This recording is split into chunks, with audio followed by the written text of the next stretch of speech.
I'm Peter, by the way. Doctor Strange. Oh, using your made-up names. Then I am Spider-Man.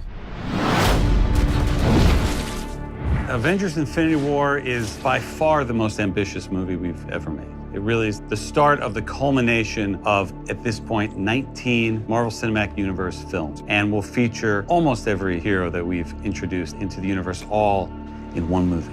One of the great joys of reading a Marvel comic is flipping through a Spider-Man comic and suddenly the Hulk appears. That is great fun, and up to that point, it had never been done in a movie before, which is why 10 years ago, Sam Jackson walked into Tony Stark's living room and said, "You're part of a bigger universe, you just don't know it yet." And now here we are 10 years later, and everybody knows it. Let's talk about this plan of yours. I think it's good, except it sucks. So let me do the plan, and that way it might be really good. Wow. We look at all the different aspect ratios, but the pure form and the biggest form with all of the information is that IMAX frame. So there are things happening above and below frames that if you're not seeing in IMAX, you're not seeing it. We filmed a cool thing once with Benedict Cumberbatch being Doctor Strange and pushing the frame up. What's fun with Infinity War is that's the entire film. Because when you have a storyline this big, and when you have the promise of a culmination of all these different storylines, we wanted to tell it in the biggest format possible. The end is near. The IMAX screen has a different height than a traditional movie screen. Those that go to an IMAX theater will see a much taller view of the image. So if you're in a traditional theater, it's going to be narrower. If you're in an IMAX theater, it's going to be expanded.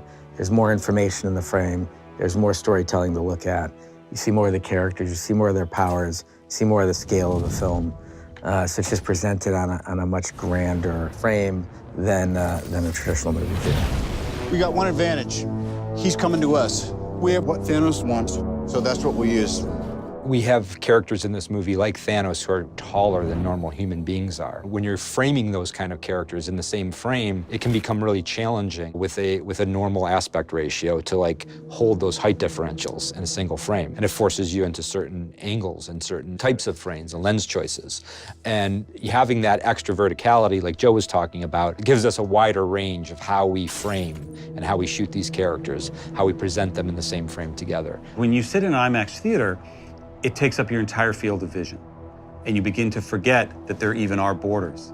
And you're in the entire movie. And as a filmmaker, that's what you want the audience to experience. Having more information, having technology at our disposal is just storytelling freedom. And having the enormity of the frame that IMAX delivers just gave Joe and Anth more room to tell their story. It really is the difference when we go through and work on the movie. You can hear an audible gasp in the visual effects room where everybody goes, and you suddenly see the whole thing. It comes down to the difference between watching a frame and experiencing a world. I hope they remember you.